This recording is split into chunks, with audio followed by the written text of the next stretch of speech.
வணக்கம். ஜேகே செய்திகளின் பிரதான செய்திகள். முதலில் தலைப்புச் செய்திகள். கடவுச்சீட்டு விநியோகம் வழமைக்கு திரும்பியுள்ளதாக அறிவிப்பு. மட்டு வாழைச்சேனை பகுதியில் காட்டு யானை தாக்குதலில் ஒருவர் உயிரிழந்துள்ளதுடன் மேலும் 3 படுகாயம். முன்னாள் அமைச்சர் திஸ்ஸ விதாரண காலமானார். நாட்டில் நிலவும் சீரற்ற வானிலை காரணமாக மண் சரிவு அபாய எச்சரிக்கை விடுப்பு. ஆசிரியர் வெற்றிடங்கள் இவ்வருட நடுப்பகுதிக்குள் நிரப்பப்படும் என பிரதமர் உறுதி. வெள்ளவத்தை பகுதியில் இயங்கிய தகாத விடுதி சுற்றி வளைப்பு. புகையிலை பொருட்களுக்கான வரி 20% அதிகரிப்பு. தகனம் மற்றும் அடக்கம் செய்வதற்கான கட்டணங்கள் தள்ளுபடி. கிளிநொச்சி பகுதியில் மற்றொரு வாகனம் மீது போலீசார் துப்பாக்கி பிரயோகம். பிரேத அறையில் இடம் இல்லாமையினால் தள்ளுவண்டியில் ஓரமாக வைக்கப்பட்டுள்ள சடலங்கள் தொடர்பில் விசனம். குற்றப்புலனாய்வு திணைக்களத்தின் 4ஆம் மாடி சித்திரவதை முகாமாகவே செயற்பட்டதாக முன்னாள் அமைச்சர் அறிவிப்பு. குடிவரவு மற்றும் குடியகழ்வு திணைக்களத்தின் தரவு கட்டமைப்பில் ஏற்பட்டிருந்த தொழில்நுட்ப கோளாறு சீரமைக்கப்பட்டுள்ளது. பாத்திரமுலையில் உள்ள பிரதான அலுவலகம் மற்றும் ஏனைய அலுவலகங்களில் உள்ள தரவு கட்டமைப்பு வழமைக்கு திரும்பியுள்ளதாக திணைக்களம் அறிவித்துள்ளது.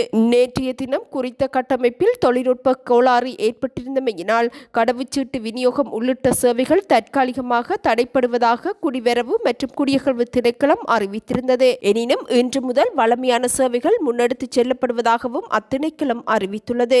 இதேவேளை நேற்றைய தினம் சேவைகளை பெறச் சென்றவர்கள் பாரிய அசௌகரியங்களுக்கு முகம் கொடுத்திருந்தமையும் குறிப்பிடத்தக்கது. மட்டக்களப்பு வாழைச்சேனை நகரிலும் கிராமத்திற்குள்ளும் 2 காட்டு யானைகள் இன்று அதிகாலை 6 மணியளவில் ஊடுருவியுள்ளது.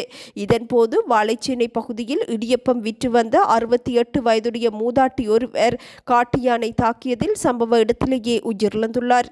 இதேவேளை கிராமத்திற்குள் நுழைந்த 2 காட்டு யானைகள் மேற்கொண்ட தாக்குதலில் மொத்தமாக 3 பேர் படுகாயமடைந்துள்ளனர். காயமடைந்தவர்களுள் ஒருவர் மேலதிக சிகிச்சைக்காக மட்டுப்போதனா வைத்தியசாலைக்கு மாற்றப்பட்டுள்ளார்.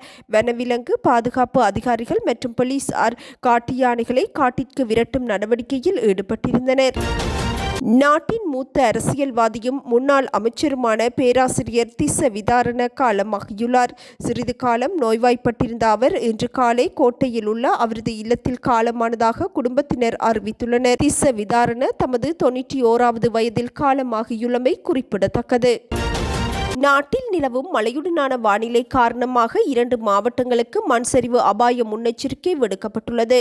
தேசிய கட்டட ஆராய்ச்சி நிறுவனம் இன்று காலை இந்த அறிவிப்பை வெளியிட்டுள்ளது. இதற்கமைய நுவரெலியா மாவட்டத்தின் வெலப்பனை மற்றும் நீல்தண்டாகின்ன ஆகிய பிரதேச செயலாளர் பிரிவுகளுக்கு 2ஆம் நிலை மண் சரிவு அபாய முன்னெச்சரிக்கை விடுக்கப்பட்டுள்ளது. அத்துடன் கண்டி மாவட்டத்தின் பாதகேவாகெட்ட பிரதேச செயலாளர் பிரிவுக்கு 1ஆம் நிலை மண் சரிவு அபாய முன்னெச்சரிக்கை விடுக்கப்பட்டுள்ளது. இதேவேளை நாட்டின் மத்திய ஊவா மற்றும் கிழக்கு மாகாணங்களிலும் பொலனறுவை மாவட்டத்திலும் மழை பெய்து வருவதாக வளிமண்டலவியல் திணைக்களம் அறிவித்துள்ளது.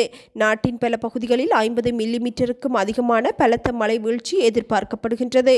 வடக்கு மாகாணத்திலும் அனுராதபுரம் மற்றும் அம்பாந்தோட்டை மாவட்டங்களிலும் மழை பெய்யும் என்பதுடன் நாட்டின் ஏனைய பிரதேசங்களில் பிற்பகல் 2 மணிக்கு பின்னர் மழையோ அல்லது இடியுடன் கூடிய மழையோ பெய்யும் எனவும் வளிமண்டலவியல் திணைக்களம் அறிவித்துள்ளது.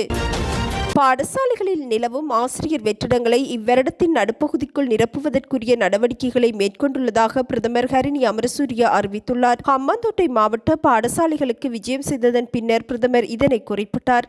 உயர்தர வகுப்பு மாணவர்களின் பாடசாலை வரவானது தற்போது குறைந்த மட்டத்தில் காணப்படுகின்றது. எனினும் புதிய கல்வி சீர்திருத்தங்களின் ஊடாக இந்நிலைமையில் மாற்றம் ஏற்படும்.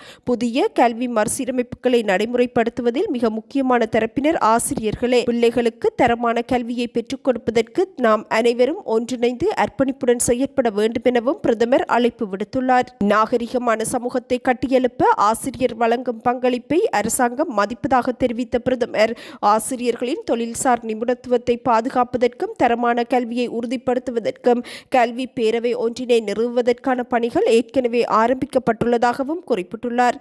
பாடசாலைகளுக்கிடையே காணப்படும் உட்கட்டமைப்பு வசதிகளின் ஏற்றத்தாழ்வுகளை நீக்கி அனைத்து பிள்ளைகளுக்கும் சம வாய்ப்புகளை வழங்குவதே அரசாங்கத்தின் இலக்கு எனவும் பிரதமர் ஹரிணி அமரசூரிய தெரிவித்துள்ளார்.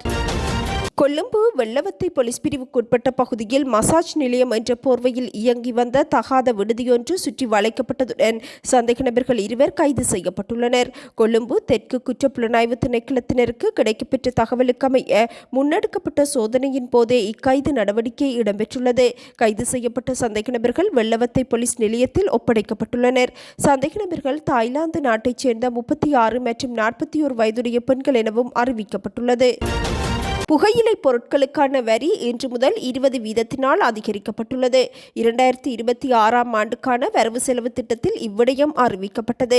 சிங்கப்பூரில் தயாரிக்கப்படும் புகையிலை பொருட்களுக்கும் வெளிநாட்டில் இருந்து இறக்குமதியாகும் புகையிலை பொருட்களுக்கும் வரி உயர்வு பொருந்தும் என அறிவிக்கப்பட்டுள்ளது. இந்த வரி உயர்வினால் ஒரு சிகரெட்டின் விலை 10 ரூபாவினால் உயரும் எனவும் குறிப்பிடப்பட்டுள்ளது.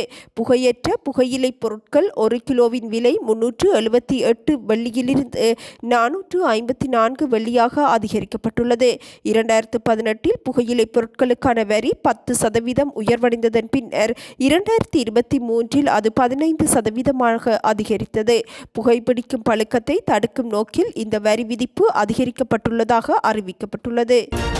கொழும்பு மாநகர சபை எல்லைக்குள் வசிப்பவர்களுக்கு தகனம் மற்றும் அடக்கம் செய்வதற்கான கட்டணங்களை முற்றிலுமாக தள்ளுபடி செய்வதற்கு கொழும்பு மாநகர சபை தீர்மானித்துள்ளது. கொழும்பு மாநகர சபையின் மாதாந்திர கூட்டத்தில் இத்தீர்மானம் ஏகமனதாக எடுக்கப்பட்டுள்ளது. மாநகர சபை உறுப்பினர்களால் முன்வைக்கப்பட்ட பிரேரணையை தொடர்ந்து மேயர் வராய் கெல்லி ஃபால்தாசர் இந்த முன்மொழிவை முன்மொழிந்தார். ஒரு விவாதத்திற்கு பின்னர் இந்த பிரேரணை அனைத்து உறுப்பினர்களாலும் அங்கீகரிக்கப்பட்டது. இதன்படி கொழும்பு மாநகர சபை எல்லையில் வசிப்பவர்கள் கொழும்பு மாநகர சபையின் கட்டுப்பாட்டின் கீழ் உள்ள பொரலை, யாவத்தை, மாதம்பிட்டிய மற்றும் கிருளப்பனை மயானங்களின் பகுதிகளுக்கு வசூலிக்கப்படும் தகனம் மற்றும் அடக்கம் செய்வதற்கான கட்டணங்களில் இருந்து முழுமையாக விலக்களிக்கப்பட்டுள்ளனர். கொழும்பு மாநகர சபை முன்பதாக மேற்படி மயானங்களில் இருந்து 10,000 ரூபாய் தொகையை வசூலித்திருந்தமையும் குறிப்பிடத்தக்கது. நாட்டில் உள்ள அரச மற்றும் அரச அங்கீகாரம் பெற்ற தனியார் பாடசாலைகள் அனைத்திற்குமான முதலாம் தவணையின் 2ஆம் கட்டம் இன்றுடன் நிறைவடைகின்றது. இதன்படி நாளை முதல் மார்ச் 2ஆம் தேதி வரை மாணவர்களுக்கு விடுமுறை வழங்கப்படும் என கல்வி அமைச்சு அறிவித்துள்ளது. முதலாம் தவணையின் 3ஆம் கட்டம் மார்ச் மாதம் 3ஆம் தேதி ஆரம்பிக்கப்படும்.